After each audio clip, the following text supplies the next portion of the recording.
as they come up, or if you'd like to talk about them at the end, either way. So, can you become an investor with no money? So, if you purchase it creatively, I know that there are subgroup meetings talking about how to buy subject to lease purchase. I've done one on seller financing and also joint venture partnership, or partnering with somebody with other people's money. So there are ways for sure you can purchase. We've done it many times, where we have entered into agreements where we had no money in the game at all, and we took over somebody's mortgage as a subject to, with a lease purchase option, all kinds of you know things like that. So I guess my best advice when it comes to creative financing as it pertains to this is educate yourself, get a mentor, attend the classes. If you haven't already, become a member of TREIA. The resources are phenomenal. The people have so much information. Just make sure that you do your own due diligence, but learn, learn, get out there and learn, ask questions, and really dive in. Okay. And then as far as other people's money, what can you bring to the table? So if you look at a scenario where I had two mentoring clients years ago, that one of them had a ton of money, I mean, literally, and the other one had nothing, but he could do all of the physical work. He could project manage. I'm not talking about the DIY stuff, but literally project manage it, make sure he sourced all the materials. He was keeping up to date on all the permitting and the inspection processes. So he brought true value to the table. So they had an agreement where they did a split between, um, you know, the one funded it and the other one did the work, and they did a split. Whether that's a 50-50 or a different percentage split, that's up to you all.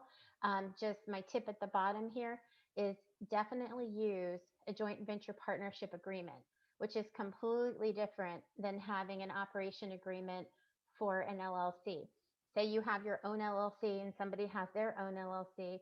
If you join up on a project, you want to have a joint venture partnership agreement, which is going to outline whose responsibilities are, who pays for what the expectations are in case of good, bad, or whatever the case, because things sometimes go sideways, and you want to make sure you're prepared and you have that written into your agreement. Or if you have a disagreement, um, who do they have it mediated or whatever the case. And also, if it comes down to making a decision about a finish, what color paint, or a decision regarding contractors, you have to have a meeting of the minds and an agreement that somebody is going to have the last word there. So definitely use joint venture partnership agreements. But there's lots of ways that you can definitely use your skills and bring value to the table, whether you're the one with the money or someone else with, or the one with the credit or someone else is. Just keep that in mind. It's a great option. Okay. Can I use an IRA to fund my deal? Emphatically, yes. It is amazing. I think there is either just recently a TREIA presentation on using IRAs or self-directed IRAs. They are awesome. We use personally a company called Broad Financial. We don't get any money for referral or anything, but they are a fantastic company for a self-directed IRA. Right on their main website, they talk about all the ins and outs and what you can use, the funds for, and how they're handled and governed. And you want to make sure, as I say in this first bullet, you want to follow the rules. And I'm talking about the IRS. Don't break the rules. You don't want to get caught up in that situation. It's not good. Um, I've hypothetically, seen people borrow, from their IRA, and they were told not to work on the house because that's one of the no-nos. And sometimes they kind of, oh, they'll never find out. What are they going to come and check on me? But you just don't want to take that chance. Just it's good advice to follow. Consult with a representative, whatever company you are working with, as far as an equity firm. Make sure that you consult with them and what they recommend as far as certain criteria and standards. And then keep in mind that with IRAs, when you get your profit back in, that profit is compounded. It's not just regular interest annualized. it is compounded interest, which is magic when it comes to money and time. It is just a formula that you can't beat. So that's why IRAs are so fantastic, specifically the self directed. And most importantly, with a self directed IRA, just like it states, you have control of your money. With our self directed IRA, we can literally write a check against the fund without having to pay for additional fees. We pay a flat rate every year. And if we have questions, we can call and ask or whatever. And it's just really a fantastic way to use your IRA money to purchase investments. And keep in mind, I'm not a financial, you know, expert, I guess you could say. I'm not a certified financial planner. So that disclaimer, I'm just putting it out there right now. This is just based on my own personal experience and knowledge. But, certainly there's huge advantages to it. And that's why the IRS set it up. So it's pretty cool. That would be, that's our topic of our main meeting for March, Cheryl, is Oh, awesome. self-directed IRA. So join Perfect. in, people, sign up and come see us. Yeah, I mean, as much as we've used it, Jim is actually going. I can't make it that day, but Jim is going, and he's really excited because that's one of the Cool. things my husband is really into is kind of getting into the fun of how can we use the IRS guidelines and rules to our advantage as Mhm. investors. So I highly recommend, if you guys haven't already signed up for that, get that number up to 100. Get on there. Please. Okay. All right. So as far as funding options, let me just see if I can move this so it's not blocking. No, I can't. All right. So the first one, I don't know why. All right. So the first one is, oops, go back, is transactional.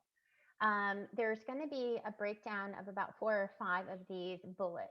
Um, can somebody hit that admit button? Okay, here we go. Okay. I just trying to see so you could see the full screen. Okay. So transactional is when you already have a buyer in place. So negotiations done. Your contract is signed. This type of transaction is based on the end buyer's ability to close. So the person you're bringing to the table is the one that's getting qualified. So say you get a house under contract for $100,000 and you have an end buyer, like a wholesale deal, that comes to the table and they are going to put up 110. The lender, transactional lender, is going to be looking at that end buyer. So you can make money through that, the delta between the two. So keep that in mind as a potential funding option. The next is hard money lenders. So earlier I talked about the difference between hard money and private. So this is where we're going to talk about that a little bit more. So hard money lenders are usually, a business. You know, it's a business that's set up specifically to lend money to us, real estate investors. It's a shorter term loan. It's not a 20 or 30 year. You don't have a small, small little interest rate for 4% or higher or lower. It's usually 10, 12, and so on because it's only for typically 6, 9, or 12 months. So you're only paying interest for that length of time. So they're taking more money, now because it's a short term deal. But you get funded and they pay for the repairs and they pay for the purchase depending on their product. Some of them are going to pay a certain percent loan to value and you'll have to come up with the rest. And some of them now are actually offering products right now that do not actually have any money due up front. So you just want to search around and get some good referrals and recommendations for those products once you hear about them. And they are all over the place. They are not shy. They put themselves right out there on, Facebook and everything, but check them out, definitely get some references on it. And if they tell you, just a tip, because I had this happen to a friend, if they tell you, oh no, we can't give you that information, it's confidential, BS, and hang up and don't work with them because if they are legit, they will have client information that they can share with the client's permission. So if they say that, it's a pretty big red flag, I would say, just my opinion. Okay. So the hard money lender, because of the loan to value, you're not going to get that funded usually unless it's like 65 cents on the dollar. So for instance, if you have a house, that's $100,000 and you can buy it for 65,000. And that's the type of deal that hard money lenders typically look for to qualify. And I know people always say, if you have the deal, the money will follow. And that's absolutely true. And one of the biggest points with talking about this is if the deal is a good deal, you'll get it funded. If you can't get it funded, that's probably a sign it may not be a good deal. So keep that in mind, kind of listen to that and follow your gut. Sometimes emotion takes over and you just want it to happen so bad, you figure out a way to make it happen, and sometimes you end up regretting that. So if you're shopping it out to lenders and underwriters and you're getting it back and they're saying nope, nope, it's not a deal, think about it. Run the numbers, do your own research, due diligence, check on the comps, check on the estimated repair costs. If those numbers don't add up according to what your research shows you, then it may not be a deal. Okay. All right. So continued, conventional. If you're talking about traditional mortgage company or bank, they will look at you more than the house. They look at you, they look at your credit, your W 2, whatever that is in your case. If you're self employed, it's much more difficult to get funding through a conventional and traditional mortgage company or bank. It's just the way they think, it's the way they operate. Whereas with hard money and private money, they look more at the house, the collateral, and they look at you second. So it's kind of a different, like a flip flop in their mindset. Okay. So private money, what I call private money is an angel investor. It's a person, not a company, who has a fund that they either built up through their hard work, or sold a company, or whatever the case, IRA, 401k that they rolled over or something. But they have money and they want to invest it. So in that case, the reason why I'm saying here, use it wisely, is because you want to, honor and respect their trust. You don't want to take advantage of that. They're literally trusting because you're selling them this deal and you're showing them the merit of that deal, and you're selling yourself, which is your trust, their trust in you. So make sure the deal is a good deal. Make sure it's going to be profitable, because you don't want to burn that bridge. You want that private money, aka angel investor, to come back and say, do it again. And when I first started working with angel investors, that's what they said to me. And I thought that was the coolest thing in the world. And he literally handed me back the check after he signed the discharge for the mortgage at the closing. And they hand him a check and he hands it back to me and says, do it again. And I was just like, oh my gosh, this is it. This is cool, And I'm like, where are your friends? Because I want to do it more. So they refer to people that they are in their network, and they become angel investors for you too. And you wouldn't believe the places you can find them. It's really amazing. Once you network and you get yourself out there and you develop your elevator pitch, which we talked about before, and I'm sure we will again. So it is not bank money. Okay. So this is someone's savings, an IRA. So be very careful. And there's a very particular documentation that you need to provide them regarding, a mortgage, promissory note, things like that. So just make sure that when you're talking private money, that you're treating it with the respect that it deserves, and you're not burning any bridges, and you're keeping that trust and that relationship. Owner financing. So as a seller, if somebody you find a deal and the seller is wanting to get out from underneath their mortgage or the property, can you take over their payments? That's a fantastic subject to situation. Can you build in a lease purchase, which is something you can, kind of blend together with that seller financing, or take over as a subject to the lease purchase option. And then also, what can you do as far as paying the owner to get out? So, for instance, say that they lost their job and they have some equity in the house, and you're going to take over the payments.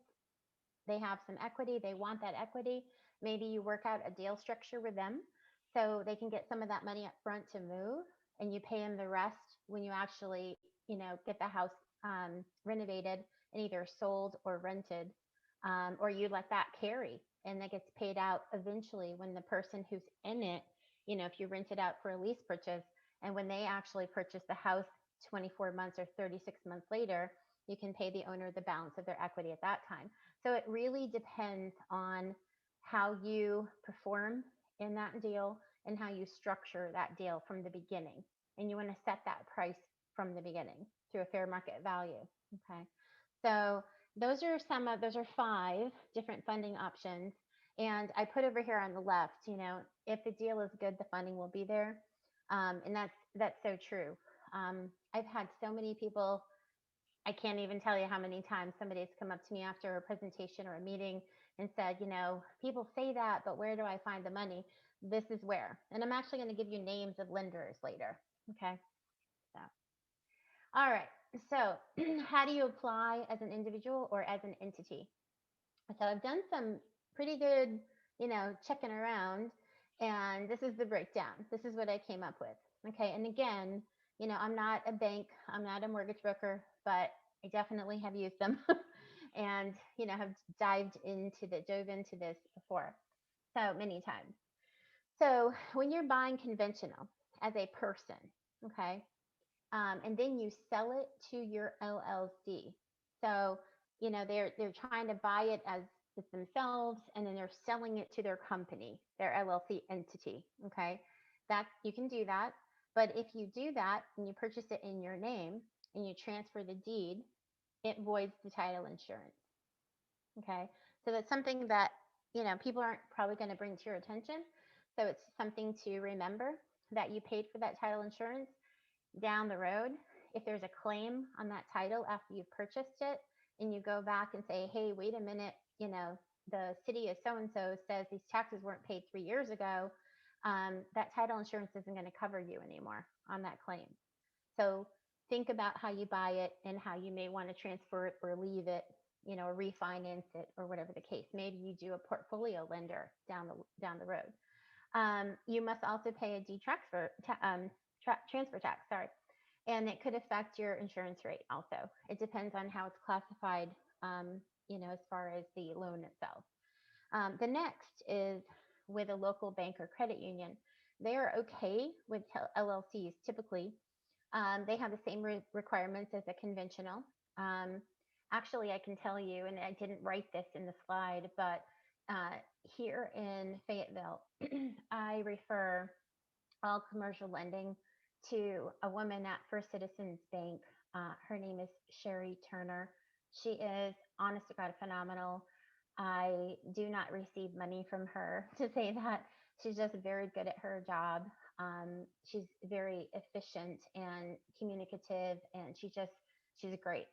I have referred a lot of people to her, and she refers people back to me. So I guess in a way, it's a good partnership. But she does a really good job. So I would definitely vouch for her. So local bank or credit union in that case with a commercial loan being a conventional lender for commercial loan. With commercial loans, I think anybody will tell you that usually the interest rates are a little bit higher and your money down is a little bit more than usual. Okay. On the non-QM loans, and I know people say, what's that? So I put a little definition right here in the italics right underneath this blurb. And a non-QM loan is a non-qualified mortgage. So it allows you to qualify based on alternative methods instead of the same traditional income.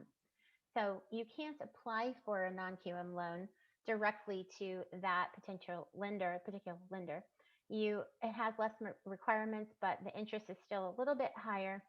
You have to apply as an LLC for a QM loan, but you have to go through a mortgage broker. So a mortgage broker would then shop it out to one of these examples would be Angel Oak is one, Citadel, New Res. Those are all national non-QM loan mortgage brokers. So if you're interested for something where you don't have to rely on your traditional income and requirements, and you want to kind of go after some alternative methods for qualification if you're self-employed or whatever, and you want to purchase a property, this is the place to go.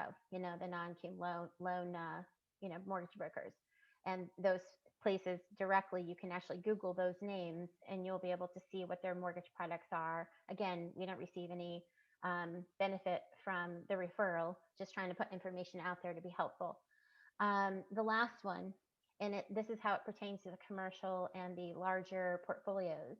So say you've bought, four, three, four, five, six, whatever, and they're all in your name or they're in different entities, that you purchased to protect them. Um, this is where the portfolio lending comes in.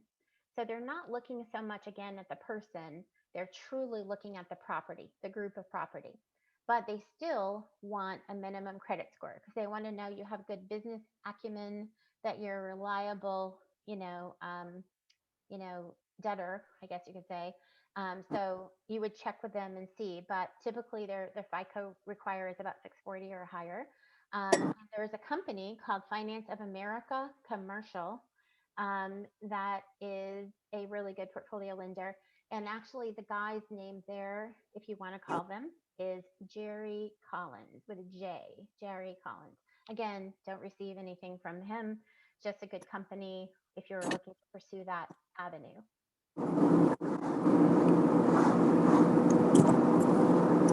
think we have some, there we go, and a little feedback there.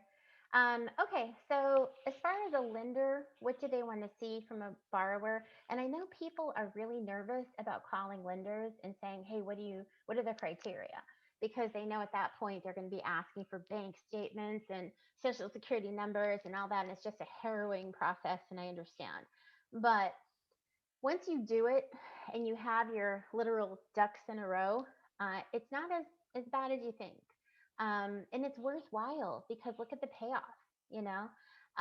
You can become a real estate investor, you can own multiple properties, all of that. And you go through an education process when you go through a loan, applying for a loan and getting a loan and being funded. So these are the things I just wanted to really quickly touch on. So all of these 5 items, we're going to have a slide for each of these so you can kind of see a little bit further specifically. And this is a lender. It's called Boston Capital. I've worked with them, Matt McLaughlin up in Boston, and they are very specific about these 5 items.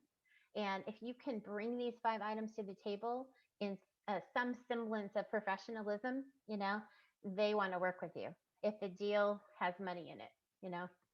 So the first one is collateral. So obviously they're looking at the property. That's the collateral, right? We're not talking about your stamp collection, although I don't know that they wouldn't think of it, or consider it. But we're literally talking about the real property here. So if it's 22 Cherry Street, they want to look at that property. What's the value? What's the purchase price? What's the exit strategy? Are you going to flip it, buy and hold, BRRR? Estimated construction budget. What's the time you're going to be carrying it? What's the after prepare value? They're going to send somebody out to look at it. If the loan company doesn't have somebody to look at it, again, it's kind of, this is their protection. This is their process, right? So they're going to look at that property, the asset, the collateral, okay, first and foremost. If that meets, muster, they're going to do a comparative market analysis. How did you get your numbers? We're talking about after repair value, right? We're talking about comparative CMA, comparative market analysis. They might look for something if they say the letters BPO or CMA to you. BPO just stands for broker's price opinion. You can have a real estate broker do that.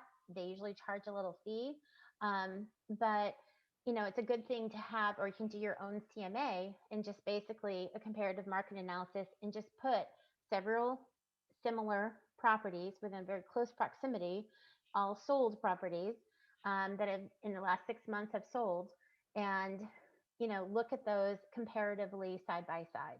That's what they want to see. They want to know that you did your homework, because if you've done that, then you're that much further towards the approval, where they can see, wow, they've done their homework here. Okay. Any questions on that at any point? I know this is a lot of information. Okay. Expenses. So soft costs, you're looking at, the taxes, insurance, closing costs, carrying costs, the permitting, and then the hard costs, which is your renovation site work. You want to show the cost when you get an estimate from a contractor. This is my big pet peeve. I can't stand it when a contractor gives me a lump sum number with a list of pages of items. I push it back. I can't accept it. So I tell them in the beginning, break it down, itemize it, give me each item with a cost next to it, and then the total. Because if something, and the reason behind this is if something happens and all of a sudden this item isn't handled the way that you anticipated that it would and it costs more money or it doesn't get done, you want to know what you can add or deduct or and negotiate with that contractor, right?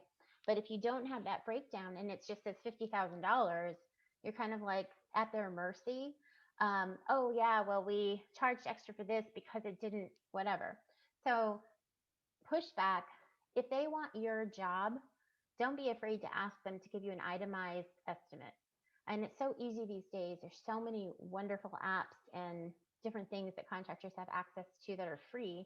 Never mind really good ones like Joist that you only pay what $10 a month for or something. So it's definitely worth it, for them to show the cost for each item. It helps you, helps the lender, so they can see what costs what, and it helps with your draws from the bank if you're doing a construction type loan, a renovation loan, um, because they're going to say, okay, this work is done. You're going to write a request or request that money to be paid for that work to the contractor. So if you don't have a breakdown, it's pretty hard to qualify that.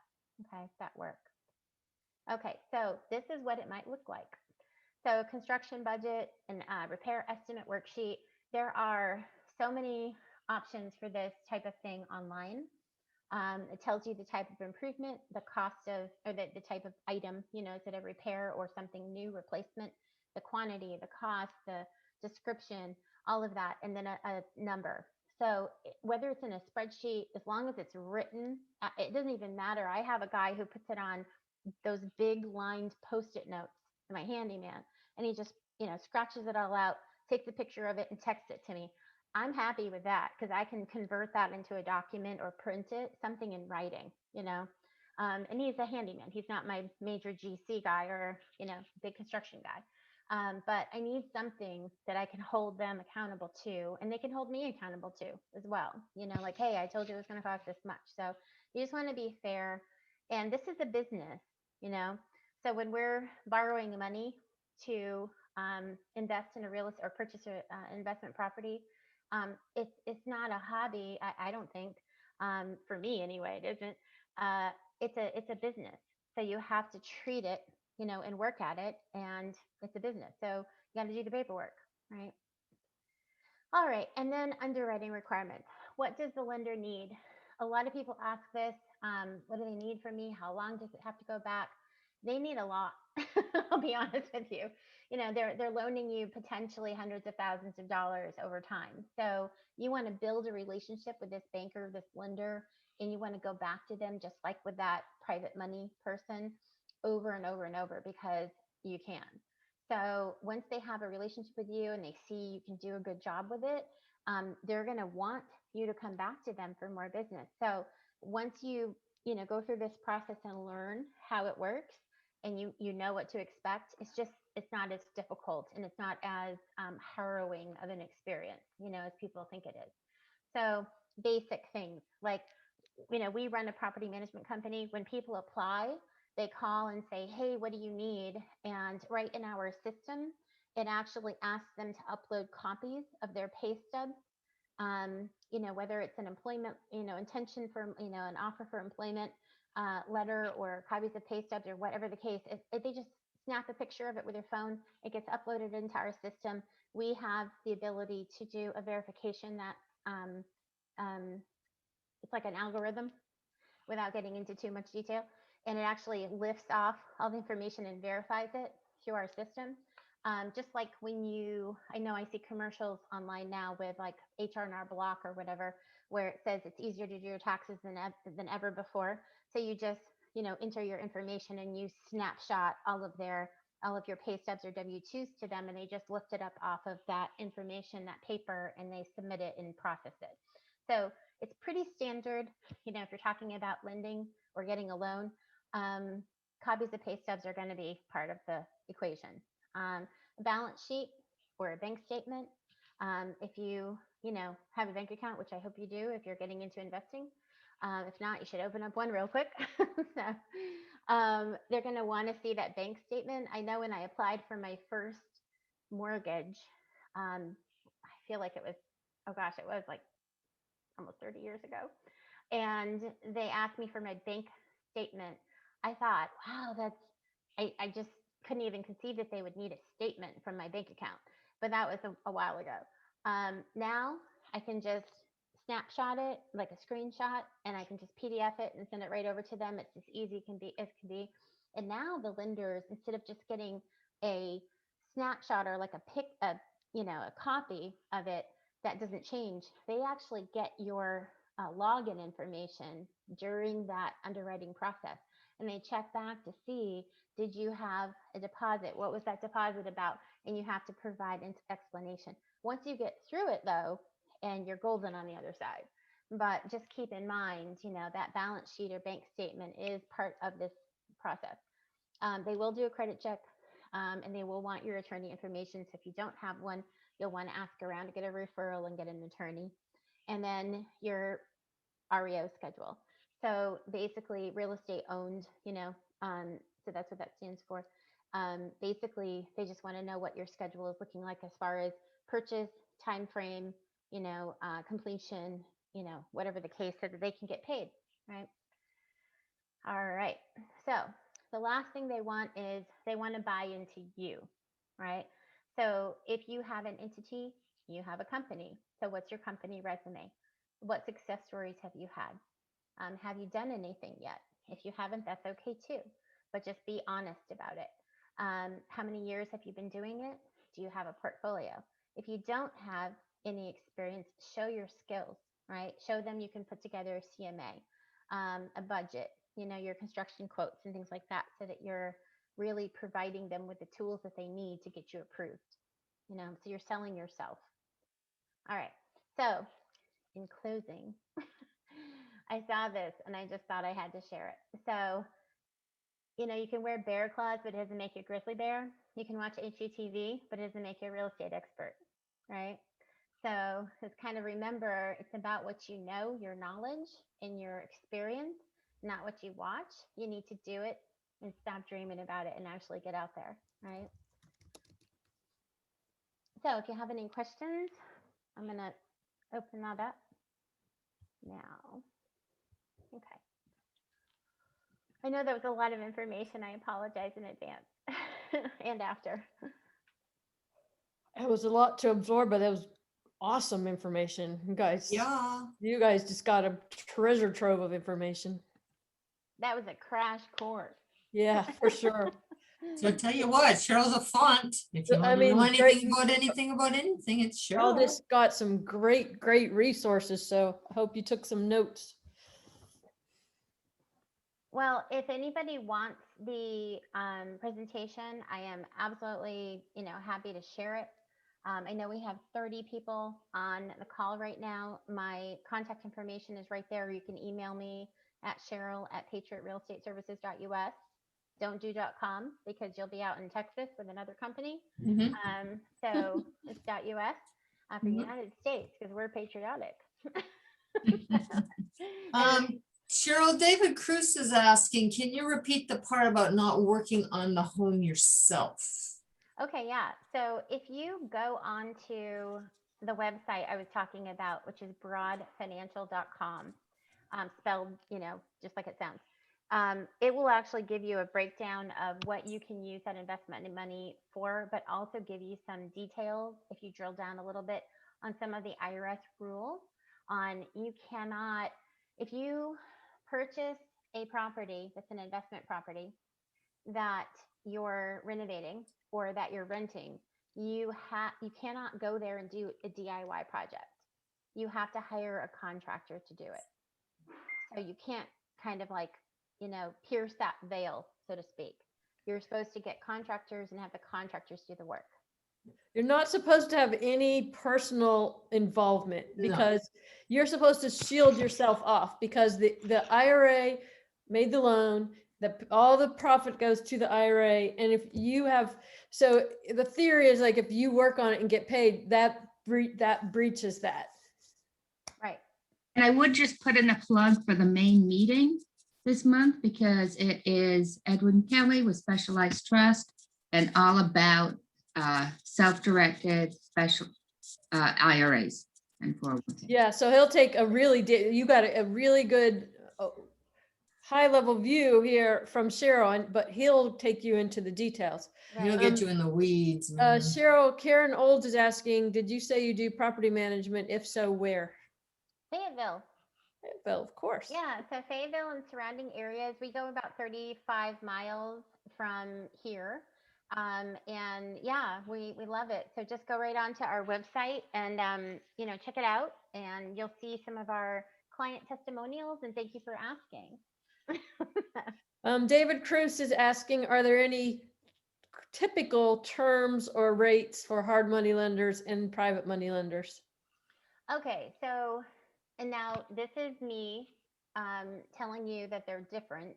I know a lot of hard money lenders call themselves private lenders, but in my experience and how I like to differentiate the two, so a hard money lender is a business, they're selling a product. Their interest rates are typically, I've not seen lower than 10%, but I've seen as high as probably 15. And I think probably Kathy, Leslie, Jackie, Karen, you can all, let me know if that sounds right, Lionel. That's right. I think 12 is pretty average nowadays, and Yeah. it changes from time to time. But it's also, it might not only be 12%, they might also charge like a couple points as Yeah, well. so it's usually like 12 and 2 or 15 Yeah, and 12 and 2 is a pretty good average. yeah. Yeah. And what that means is a point is just 1 percentage point of the loan's value. So they're going to charge you a fee on a point, and that's with mortgage companies. They just do that. So the difference between that and a private lender, the way I explain No, not it at all. and feel about it, is my private lenders. I tell them and I say, hey, I have this deal. Do you want to buy in? I will pay you 12% or 10% or whatever percent I feel is appropriate for the amount of the loan. And I tell them the terms. And they say, yeah, I like that, or no, I don't. And the way I structure it with my lenders, which we have a trust relationship at this point with, obviously, is I will tell them instead of paying any money up front, I don't put anything out of pocket, and they put all the money in 100%.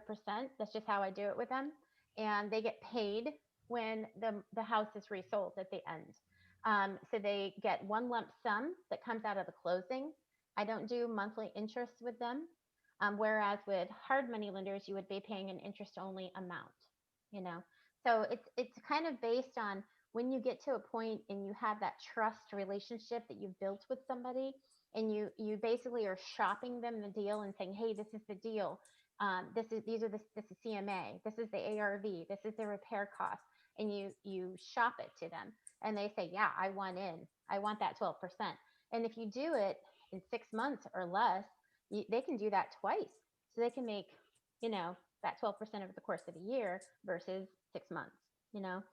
So however you look at it, 12%, return on their investment in 6 months, give or take, is a really good investment.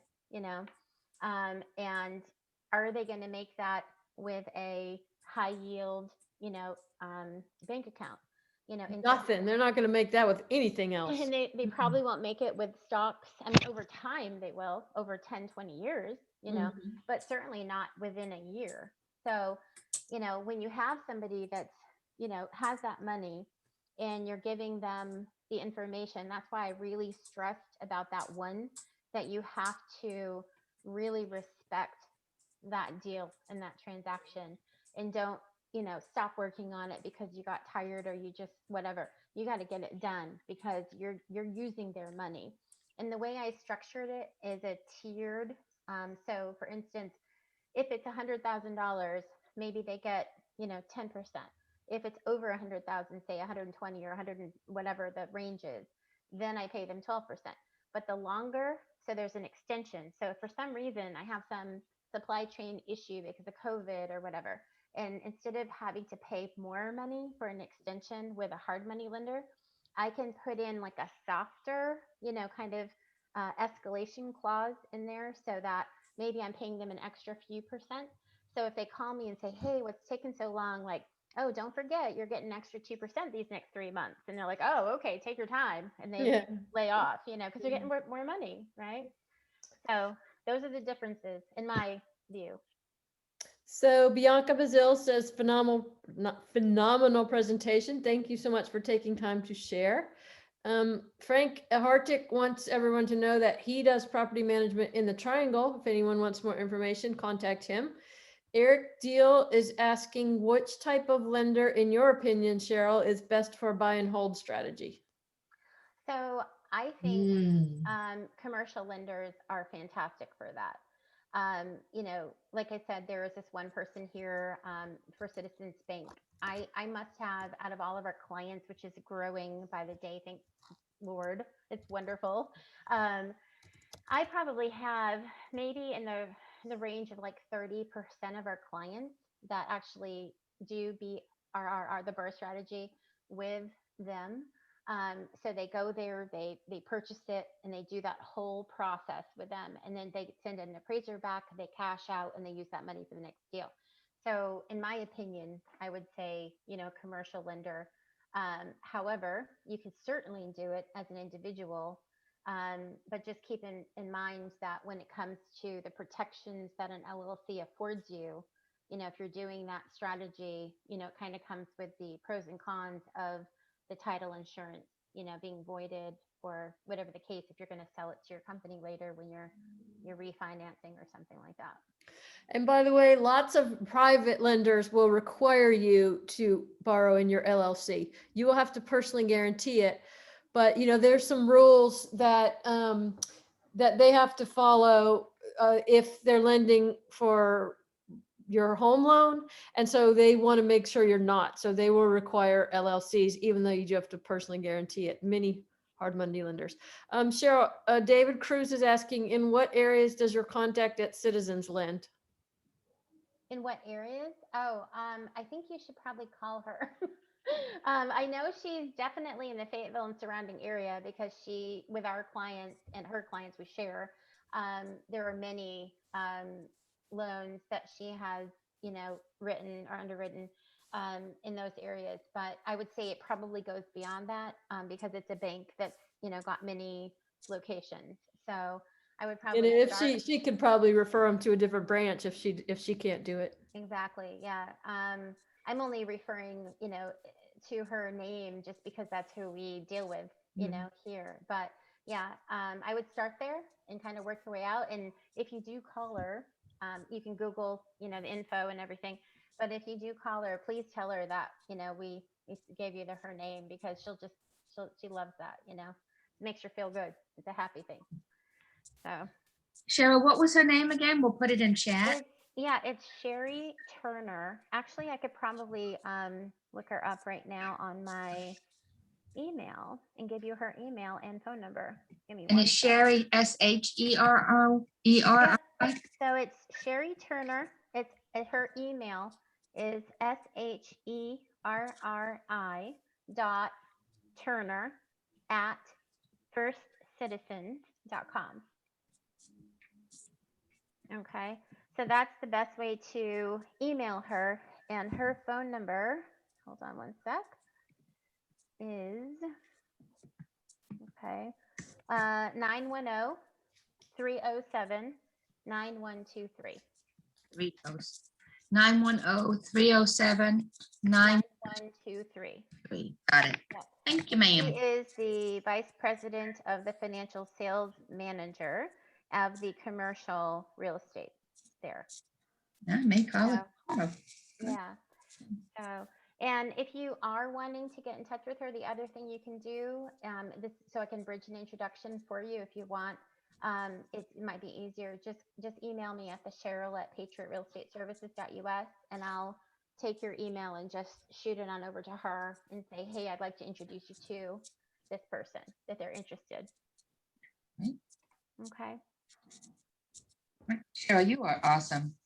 Well, Very generous. Thank I'm you. just trying to, I really do want to pay it forward if that's a thing anymore, It will always be a thing. It's a Yeah, thing. and we're very happy where we are, and we only moved to Fayetteville. I've heard all the stories about it, Vietnam and everything, but we moved here almost 4 years ago now, because the market is such an amazing rental market. I mean, almost 60% now of residents in Fayetteville they lease, they rent.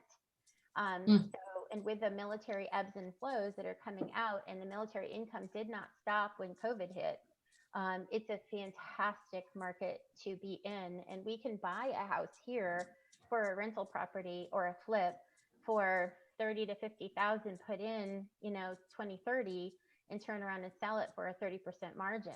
So it's definitely a place we wanted to be to build up, our business.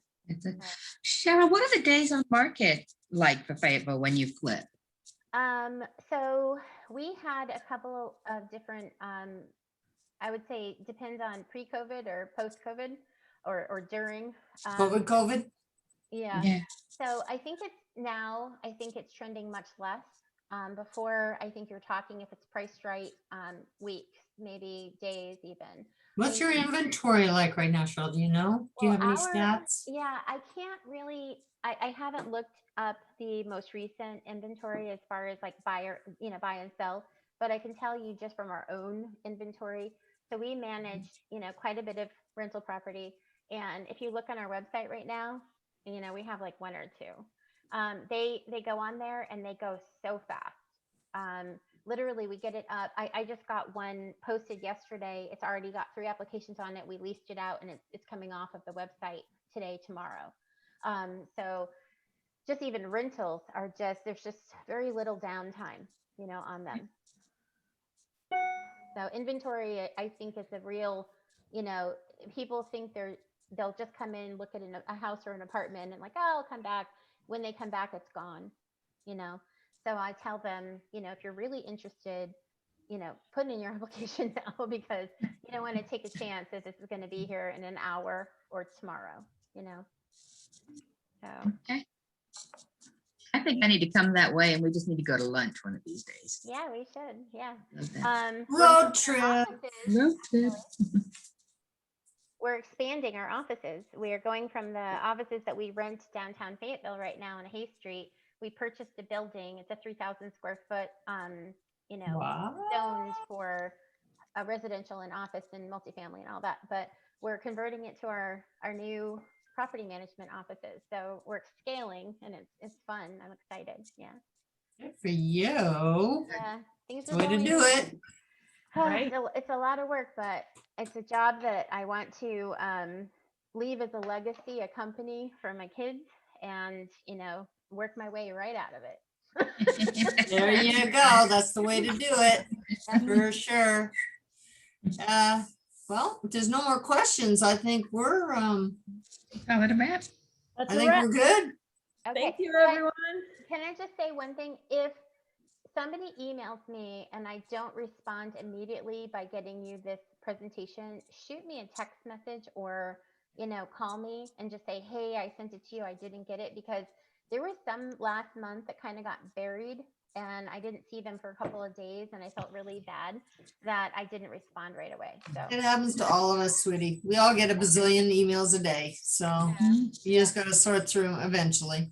just reach out, because my intent is not to ignore you. I want to give it to you. Just let me know if I don't get back to you. Okay. Perfect. All right. Thank you. All right, everybody.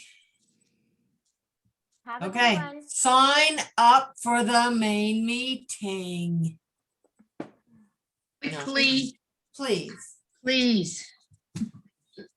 Yeah, please. We'd like to see y'all. I know there's still some reservations about it, but we're gonna social distance and be as safe as we possibly can be. So if you want to get in on the networking, Tuesday the 16th, but we need to know by tomorrow is the cutoff. And if we don't have the minimum, we got to go back Zooming again. A minute. So if you can sign up, we'd appreciate it. Anything else? No. All righty. Thank you. Thanks everybody for being here. Everyone. Thanks for everything. We'll see you on the Bye. next one. Be safe. Bye. Bye. Bye, everybody.